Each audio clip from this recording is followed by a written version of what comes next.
What's going on, everyone? How you doing today? It's Hinger Roleplayer, and today I want to show you the surprising build that is quite powerful right now, and it's for the monk, and it's the Tempest Rush build with Sunwuko set. You know, about a year ago I created the Tempest Rush build that made it quite high, and I think I might be the only one who actually pushed the build to the 82 plus, and I cleared 82 on live, and no one really expected that Tempest Rush even can clear that high, because you know was not really even good for the speed farming. There's always the Wall of Light build, the bell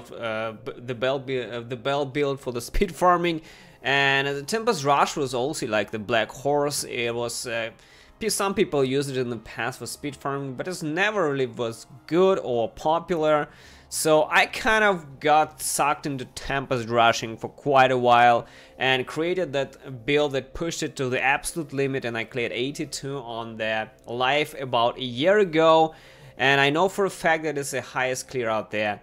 So I got a comment and kind of a request to check Tempest Rush once again on PTR, since there was quite an important buff there, and I went in and I was quite surprised because Tempest Rush got much more firepower right now. And first of all, I will explain what exactly happened to the Tempest Rush build right now. So first of all, the Monkey Kicks Grab build set has been changed a lot. Now we don't really need to keep up the stacks of the Sweeping Wind. We don't need Kyoshiro souls anymore because the 6-piece has been completely redesigned. Lesion Tail Kick, Tempest Rush and Wave of Light have the damage increased by 1000 for each stack of Sweeping Wind we have. And it changes a couple of things. First of all, like I said, Kyoshiro soul is a fucking garbage now. We don't need it. We don't really need to keep the stacks up all the time. And next thing is that Vengeful Wind is now a mandatory thing for any Sunwuko set out there. This way we get rid completely of the balance in the build, and we have to use the dual wielding fists now, or the swords or whatever. So it's just a dual wielding build now. And balance has also been buffed now greatly, and Tempest Rush now does up to a 600% increased damage, so it's a huge buff as well. So we have to use balance in the cube instead of the furnace now as well. I cleared Great Rift 98 with this build, and I was pretty close on the hundreds, but for the 100 with my Paragon and my gear, this is like a very fishy shit, and you need extremely good Rift with a conduit and all that shit. Very fishy build. Like in the past, everything can fuck you up, and if you don't know how Tempest Rush works, basically it's the only rune that does most of damage is the flurry, and it's cold and you channel. And another thing that have changed for this PTR patch and patch 2.61 is that Tempest Rush is now not the 500 stacks max, but 100 stacks, and it means that when you reach 100 stacks, there's no reason to keep up spinning. You just need to release that on the call rotation and you're good to go. So it's kind of more, you know, it's kind of faster now. It's kind of faster. So another thing that I want to say about this build is it's one of the most frustrating builds to play in the game, and for a few reasons. First of all, and the most important thing is that it's a channeling build, and you need to channel for 100 stacks and then release the explosion to do damage on the cold rotation of the convention of the elements. And unfortunately, there are many elite affixes that can fuck you up and completely spoil your stacks, and these are Vortex, Wormhole, Jailer, Knockbacks and Nightmarish, and that's a lot of them. And also you can't really do a lot of damage to the Juggernaut simply because it cannot really be blinded, stunned or frozen. So we do much less damage to the Juggernauts as well. So overall, there was a fix for this in my past build. I used Invigorating Gemstone in the past build for the very lower levels. And this is the only build that can fully use Invigorating Gemstone for actually, you know, for the actual rift to be viable in this setup. These gems use this build perfectly because when you are using Invigorating Gemstone, you're absolutely immune to all stuns, knockbacks, shit, jailers and garbage and all the fucking garbage. So, but unfortunately, you know, the damage is so high and the Great Rift is so high that we can't really use Invigorating Gemstone in the setup simply because we need to push more damage and more resistance. And this is why we had to drop Invigorating Gemstone and everything else and start using Esoteric Alteration for the damage reduction. Now, there's the two ways to play the build, and I'll explain also this in the written guide, but overall, the first way is to use CDR and Obsidian Ring of the Zodiac here in the cube, and another way is to use the Ring of Royal Grandeur in the cube and the Hexing Pants here equipped. With the Hexing Pants and an Obsidian Ring of the and a Ring of Royal Grandeur in the cube, we have to stack a lot of resource cost because we cannot really effective use cooldowns, and we have to use RCR a lot. And unfortunately, even though we gain a lot more damage, we have to use Exalted Soul here instead of the defensive passive, and basically so that we can actually keep up our stacks and not run out of spirit as well. So with Hexing Pants and Ring of Royal Grandeur, you will do slightly more damage, but unfortunately it will be much more sketchy because you will have much less toughness, you will have much less cooldown reduction towards your Epiphany Desert Shroud, and you will be much more squishy, and overall it's a much sketchier setup. I do not really recommend this setup much because, you know, just very annoying and extremely fishy to play with the Hexing Pants. So I kind of got stuck on my old setup for now, and it proved to be extremely tanky, as much tanky as possible for this build. Very solid, very reliable, and spirit regeneration is also extremely good. And another important thing that I want to say, guys, and I'm sorry that it takes so much time to explain things, that another thing that have changed in the build is that in the past we used balance here equipped, the two-hander, and now we use dual wielding, and we have the Azuraf and the Vengeful Wind. And with this in mind, our spirit costs have increased by around 70%. In the past, when we used the balance to channel Tempest Rush, it was around 36 spirit per second that we channeled, and it was possible to keep up our spirit with just the Desert Shroud, the Epiphany and the Mystic Ally, and it was never it basically never dropped because we recovered all the time. When I started playing this build on PTR, I instantly noticed that I can't really keep up my spirit, it just drains way too fast. And in the past it was also possible to use Pain Enhancer for more damage, and this is exactly what I used to clear my 82 with. I used Pain Enhancer, Bane of the Stricken and Bane of the Trap, and I started using Pain Enhancer just like in my old build, and I realized I absolutely cannot keep up the spirit cost. I just ran out of spirit no matter what, even with Obsidian Ring. And then I put the simulation up on the D3 planner and realized that my spirit costs are almost 50 spirit per second. 50 spirit. So from 36 spirit to a 50 spirit is dramatic increase because we use dual wielding, and these are the fast fists that they're much faster than the balance, and we use two of them, so we attack extremely fast. We are stacking Obsidian Ring fast, but also draining everything fast. And this is why Pain Enhancer is absolutely not an option now, unless you want to drop Epiphany and use Inside here for spirit regeneration, which is almost impossible in High Rift.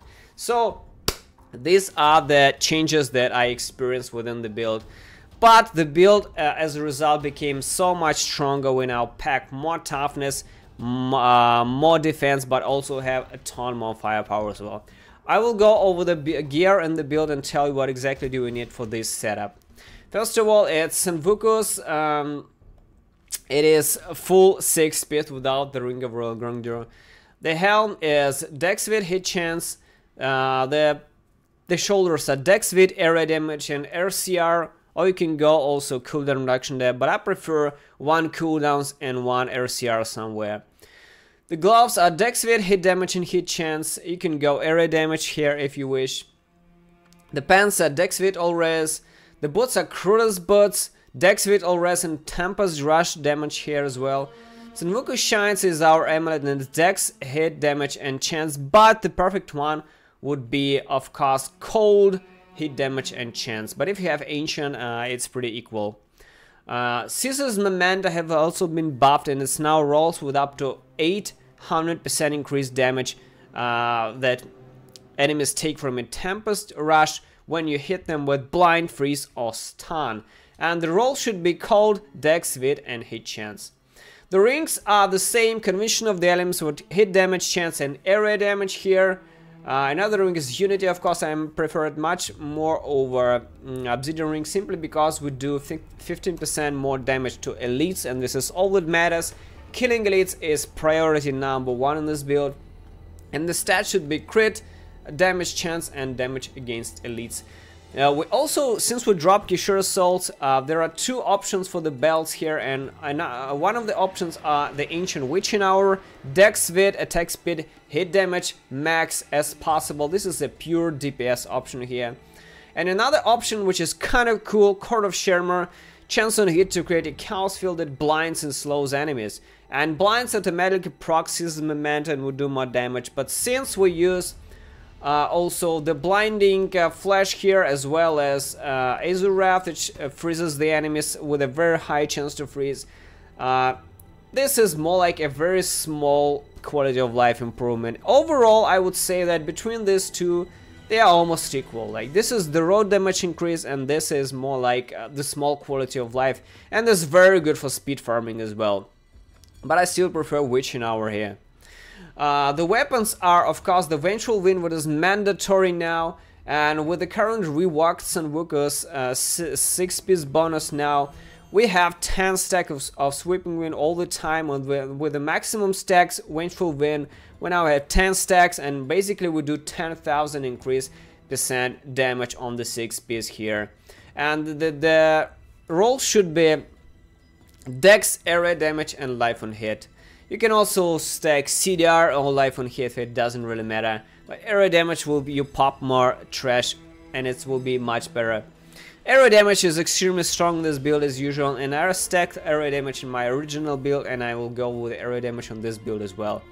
The second weapon have 2 options here. One is the Azure Wrath, it's a sword and it always rolls with cold damage skill, and the roll should be basically dex and life on hit. Unfortunately mine roll with attack speed here, I don't have anything else, so it's like this.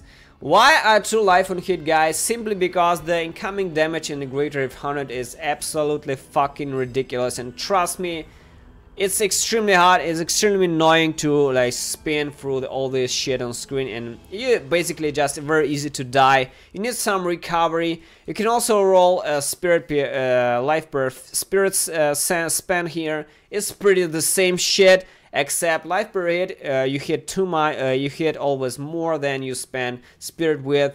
So I prefer life per hit here. So just cold, dex and life per hit here. You can also get area damage here if you can as well. As for the legendary gems, it's pretty much easy now. It's Bane of the Trap, Stricken to kill elites and stack damage on the Rift Guardian.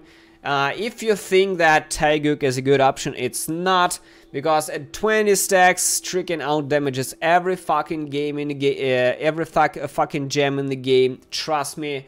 This is infinite stacking Stricken and it's better than anything.